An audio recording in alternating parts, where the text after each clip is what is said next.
Good morning everyone. तो last class में हम लोगों ने पढ़ी थी about the application of ampere ampere circuital law.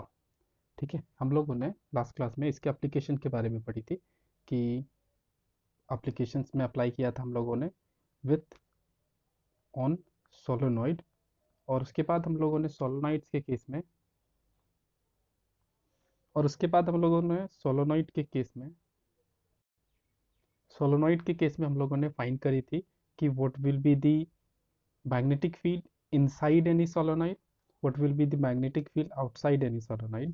तो inside any solenoid हम लोगों ने magnetic field क्या देखी थी कि इसकी वैल्यू कांस्टेंट होगी और वो कितने के बराबर थी, mu naught times n is the turn density, I is the current I which is flowing in the solenoid। और आउटसाइड में इस पॉइंट पे हम लोगों ने क्या देखी थी कि मैग्नेटिक फील्ड जीरो था। क्यों जीरो था?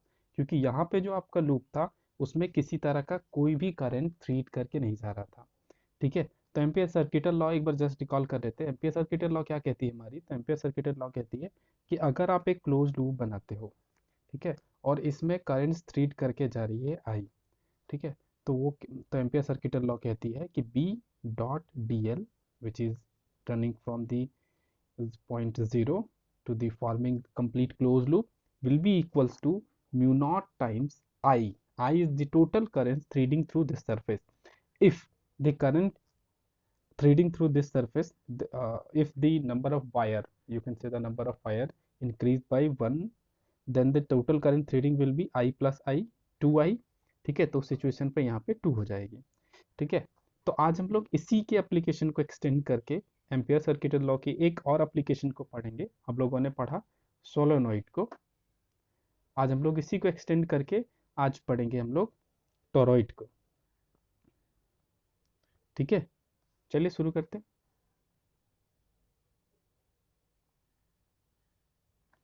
जो जो टोरॉइड होता है हमारा, टोरॉइड्स कैसे होते हैं? तो एक वायर पे, ठीक है, क्लोजली, ठीक है, सोलो बाउंड कर देते हैं कि ठीक है वायर्स को। तो इस तरह के स्ट्रक्चर्स को हम लोग कहते हैं टोरॉइड्स। या फिर उसको अल्टरनेटिव फॉर्म्स में चाहो तो आप ऐसे बोल सकते हो कि एक सोलोनॉइड है, ठीक है, सोलोनॉइड स्ट्रेटली रखा हुआ है, उसका लेंथ एल है। आपने क्या किया, उसको टर्न करके एक सर्कल में कन्वर्ट कर दिया, इसी को एक सर्कल में कन्वर्ट कर दिया। तो यही सोलोनॉइड हमारा किस में कन्वर्ट हो गया? टोरॉइड में कन्वर्ट हो गया। ठीक है, तो इस केस में एडिशनली जो फील्ड्स थे, देखो, इस केस में आउटसाइड यहाँ पे फील्ड हो सकता है या इधर फील्ड हो सकता है या फिर एक यहाँ फील्ड हो सकता था इसके इनसाइड। तो ही पॉसिबिलिटी थी आउटसाइड, इस तरफ आउटसाइड में अगर मैग्नेटिक फील्ड देखोगे या इस साइड देखोगे तो वैल्यू सेम होगी। ठीक है, और एक इनसाइड पे। पर जैसे ही इसको हम लोग टोरॉइड में बदलते हैं, उसको टर्न करके एक सर्कल बनाते हैं, तो तीन पॉसिबिलिटीज आ जाते हैं। तीन जगहों पे हम लोग मैग्नेटिक फील्ड देखना चाहेंगे इस केस में। एक, जब इस तरह का आप टोरॉइड बनाते हो, एक सर्कल बना, तो इस सर्कल के अंदर किसी पॉइंट पे अगर आप कंसिडर करना चाहो कि what will be the magnetic field here, outside what will be the magnetic field here. ठीक है, क्या यहाँ पे मैग्नेटिक फील्ड की कुछ वैल्यू होगी, यहाँ पे कुछ मैग्नेटिक फील्ड की वैल्यू होगी, या फिर आप यहाँ पे कोई पॉइंट कंसिडर करते हो इनसाइड, जैसे कि टोरॉइड के केस में इस पॉइंट पे कंसिडर कर रहे थे ना, सेम। तो इनसाइड अगर कोई पॉइंट कंसीडर करते हो तो यहाँ पे क्या मैग्नेटिक फील्ड की वैल्यू होगी, और क्या उसकी वैल्यू पहले के जैसे सोलेनोइड के केस में यहाँ पे मैग्नेटिक फील्ड की वैल्यू क्या थी हमारी? कांस्टेंट थी ना। तो क्या टोरॉइड के केस में यहाँ पे जो मैग्नेटिक फील्ड की वैल्यू आ रही है, क्या वो अभी कांस्टेंट है? ठीक है, तो हम लोग पहला काम क्या कर रहे हैं कि the magnetic field inside open space at point P. ठीक है, पॉइंट पी यानी कि हम लोगों ने क्या किया, ये टोरॉइड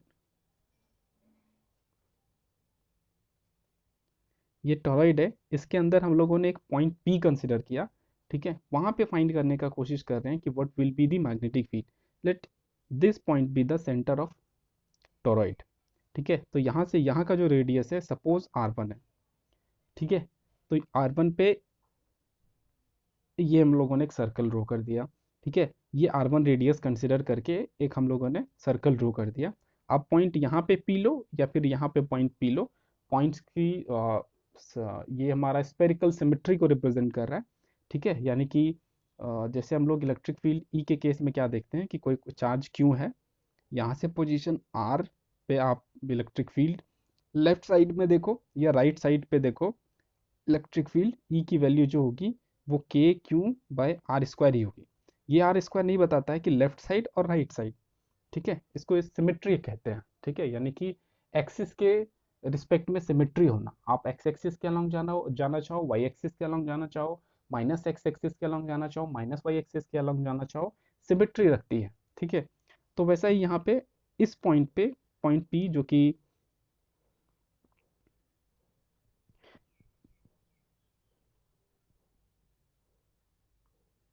पॉइंट पी जो कि आपकी कंसिडर किए हैं, वो कितने पॉइंट कितने रेडियस पे लाई कर रहा है, तो R1 पे सपोज लाई कर रहा है, आपने एक सर्कल ड्रॉ कर दिया। आप इस क्लोज लूप में अगर देखोगे तो इस क्लोज लूप में किसी तरह का कोई भी करंट इनक्लोज हो रहा है नहीं ना, क्योंकि करंट आपके किस में फ्लो कर रहे हैं, इसके अंदर फ्लो कर रहे हैं। ये जो रेड लाइन, ये जो आउटसाइड में जो हेलिकल शेप्स हैं जो कि सर्कल में कन्वर्टेड है, इसमें करंट फ्लो कर रहा है, यहाँ तो कोई करंट फ्लो नहीं कर रहा है। यानी कि अगर आप ये लूप कंसिडर कर रहे हो तो इस लूप में करंट की वैल्यू कितनी है, जीरो है। और अब सीधा सीधा एम्पियर सर्किटल लॉ पे अगर आ जाओ तो एम्पियर सर्किटल लॉ क्या कहती है कि B dot D L is equals to mu naught times I, I is the total current threading through the surface. अब अगर आप थ्रीडिंग थ्रू दी सरफेस आप यहाँ पे देख रहे हो तो क्या देख रहे हो कि आई की वैल्यू कितनी है, जीरो है। अच्छा, डीएल की लेंथ कितनी होगी, तो डीएल की लेंथ कितनी हो जाएगी, ये इसकी पूरी लेंथ पूछ रही, तो यहाँ से यहाँ का रेडियस R1 है, तो डीएल का कंप्लीट इंटीग्रेशन करोगे तो इसका लेंथ हमारा कितना हो जाएगा, 2πr1। ठीक है, अभी फिलहाल तो इसका कोई ज़रूरत है नहीं, क्योंकि ऐसे ही हमारा लेफ्ट हैंड साइड में जो आई की वैल्यू जीरो है, तो अपने आप हम लोगों को क्या दिख रहा है कि B will be equals to zero. यानी मैग्नेटिक फील्ड किसी भी टोराइड के अंदर, ठीक है, अंदर आप कहीं पे लेना चाहो, ठीक है, सेंटर से कोई R1 डिस्टेंस पे, तो आप क्या देखोगे कि मैग्नेटिक फील्ड बी की वैल्यू जीरो होगी। क्यों जीरो होगी, कि जो आपका टोरॉइड है, ठीक है, उसमें अगर आप एक अंदर में कोई एक लूप कंसिडर करते हो तो वो किसी तरह का कोई करंट इनक्लोज नहीं कर पा रहा है, और इस कारण मैग्नेटिक फील्ड बी की वैल्यू जीरो हो जा रही है। ओके, अब पॉइंट बी पे आते हैं। पॉइंट बी क्या कहती है, what will be the magnetic field at exterior point Q। Exterior point Q कहने का मतलब है, यहाँ पे आओ, एक्सटीरियर पॉइंट Q कहने का मतलब है ये आपने सेंटर कंसिडर किया, यहाँ से आपने एक पॉइंट आउटसाइड में Q कंसिडर किया जिसका सपोज यहाँ से यहाँ का डिस्टेंस कितना है हमारा R3 है। ये भी सिस्टमैटिक डायग्राम है उसी चीज़ को क्रॉस सेक्शनल के पार्ट में दिखाया गया। ये आपका टोरॉइड है, ठीक है, ये, और ये अंदर में पॉइंट P कंसिडर किए थे, अभी ये पॉइंट Q आउटसाइड है। तो उस सिचुएशन में आप क्या देख रहे हो कि इसके कारण जो क्लोज लूप बनेगा, ठीक है, इसके अंदर जो क्लोज लूप बनेगा वो क्लोज लूप सारे करंट्स को इनक्लोज कर रहा है। ठीक है, तो करंट्स कितनी टाइम हो जानी चाहिए, n टाइम्स हो जानी चाहिए। ठीक है, पर एक दिक्कत हो रही है, एक दिक्कत क्या हो जा रही है इसके साथ, कि इसमें जो जितने भी करंट्स इनसाइड जा रहे हैं, अंदर के अलॉन्ग जा रहे हैं, ठीक है, एक ही लूप को अगर जस्ट कंसिडर करते हैं तो एक लूप में क्या कैसा दिख रहा है, एक लूप जो है मेरा, जितना करंट इनसाइड जा रहा है उतना ही करंट आउटसाइड जा रहा है। यानी जितना टाइम्स करंट अगर इनसाइड वाले को प्लस एन आई मानो, तो जितना आउट आ रहा है वो माइनस एन आई हो जाएगा। ठीक है, टोटल करंट अंदर कितना जा रहा है तो एन आई, आउटसाइड कितना आ रहा है एन आई, तो टोटल करंट कितना हो गया, जीरो हो गया। ठीक है, ये मैंने एक पर्टिकुलर लूप को पकड़ा है और उसके बाद देख रहे हैं तो करंट उसमें कैसे लूप के टाइम में घूम रही है, इधर से करंट फ्लो कर रहा है और इधर से करंट बाहर आ रहा है। ठीक है, तो उस सिचुएशन में क्या देख रहे हैं हम लोग कि जितना भी करंट आउटसाइड में, ठीक है, जितना भी करंट है जो कम इससे बाहर आ रही है, ठीक है, वो एग्जैक्टली कैंसल्ड हो जा रही है जितना करंट इसके अंदर जा रहा है। तो इस सिचुएशन में अगर सिर्फ ये पार्ट नहीं होता तो करंट एन आई ले लेते। ठीक है, मतलब कि एक ऐसा वायर रहता तो उसमें अगर सपोज करंट आई फ्लो कर रहा होता या फिर ऐसे ऐसे बहुत सारे वायर होते तो एन टाइम्स आई ले लेते, पर इसके साथ ऐसे ऐसे ऐसे वायर भी रखे हुए जिसमें करंट ऐसे भी फ्लो कर रहा है। ठीक है, तो उस सिचुएशन में अगर इसको नेगेटिव आई मान रहे हो तो ये हमारा पॉजिटिव आई हो जाएगा, और उस सिचुएशन में करंट आई की वैल्यू जीरो हो जाएगी। और हम लोगों को यहाँ पे क्या मिलेगा कि अगर आप एक्सटीरियर पॉइंट क्यू भी कंसिडर करते हैं जो कि R3 डिस्टेंस पे लाई करता है, किसी तरह का कोई भी करंट इनक्लोज नहीं कर पाएगा। ठीक है, ऐसा नहीं है, क्यू के अंदर करंट इनक्लोज है, पर इसके अंदर क्या है कि एक लूप के अंदर जितने करंट इन है उतने करंट आउट है, और इन दोनों के सम के कारण इसकी वैल्यू जीरो है। डायरेक्शन का केस आ जा रहा है हमारा, इसलिए इसकी वैल्यू जीरो है। और चूंकि करंट इनक्लोज की वैल्यू जीरो हो गई, इसलिए इसके कारण इसके इस पॉइंट क्यू पे हम लोगों का मैग्नेटिक फील्ड का भी वैल्यू कितना हो जाएगा, जीरो हो जाएगा, क्योंकि एम्पियर सर्किटल लॉ क्या कहती है कि B dot D L will be equal to mu naught times total current threading through the surface, or if there is no any current threading through the surface, then the magnetic field at that particular loop will be zero.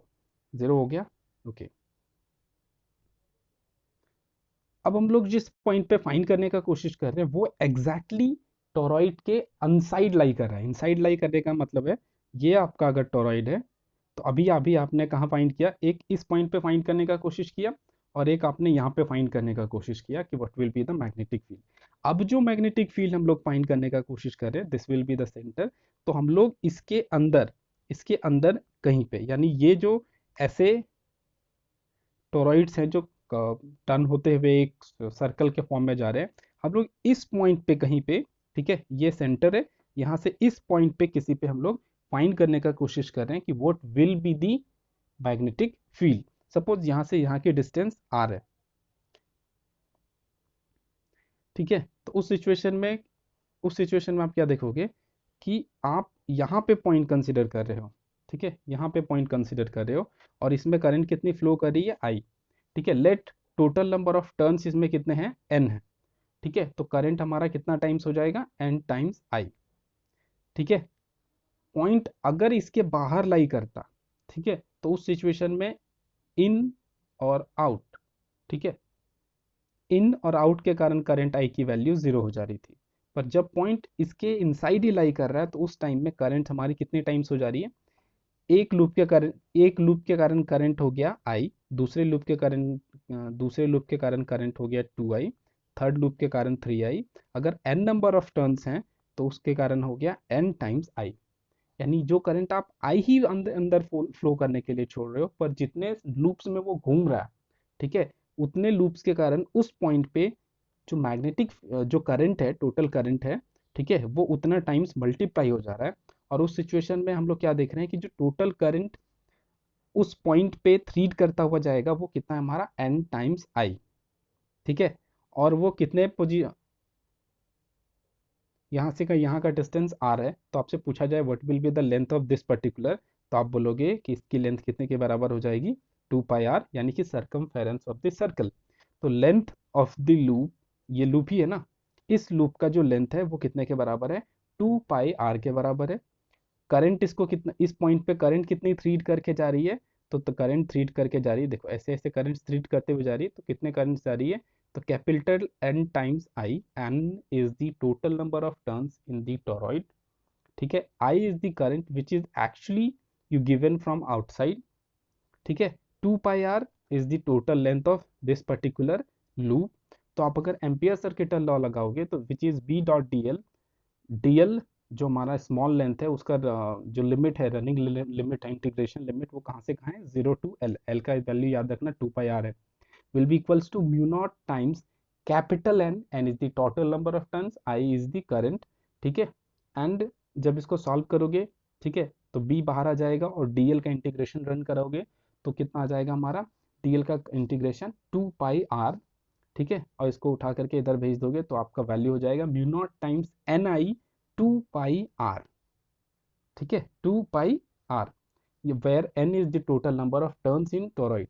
यहाँ पे भी हम लोग क्या देख रहे हैं कि magnetic field inside a toroid, exactly inside a toroid is, ठीक है, इज कांस्टेंट क्यों कह रहे हैं, क्योंकि आपने एक बार टोरॉइड कंसिडर किया तो नंबर ऑफ टर्न्स तो फिक्स कर ली, करंट आप जो फ्लो करा रहे हो उसको करा ही रहे हो, two pi R is also its parameter, और आप एक टोरॉइड बनाया आपने, ठीक है, तो उसका रेडियस तो आपने फिक्स कर दिया, यानी कि इस आपने एक सेटअप बना दिया, पूरा एक टोरॉइड्स का एक सेटअप बना दिया, तो उसमें आर तो फिक्स ही हो गया, एन भी फिक्स ही हो गया, क्या वेरी कर सकता है, आई वेरी कर सकता है। अगर सपोज आई को भी कांस्टेंट कर देते हो तो आप क्या देखते हो कि बी की भी वैल्यू कांस्टेंट है। और सिमिलर रिजल्ट हमारा किस में आया था, सोलोनॉइड में भी आया था, कि सोलोनॉइड के अंदर कहीं पे भी अगर कोई पॉइंट कंसिडर करते हो तो वहाँ पे मैग्नेटिक फील्ड की वैल्यू कांस्टेंट होगी। और टोरॉइड के केस में भी सिमिलर केसेस सिमिलर रिजल्ट आ रहा है, जिसमें कह रहा है कि मैग्नेटिक फील्ड अगर इन साइड ऑफ टोरॉइड से देख रहे हो तब भी कांस्टेंट होगी। ओके, होप सो ये टॉपिक समझ में आई हो। आगे नेक्स्ट क्लास में पढ़ते हैं।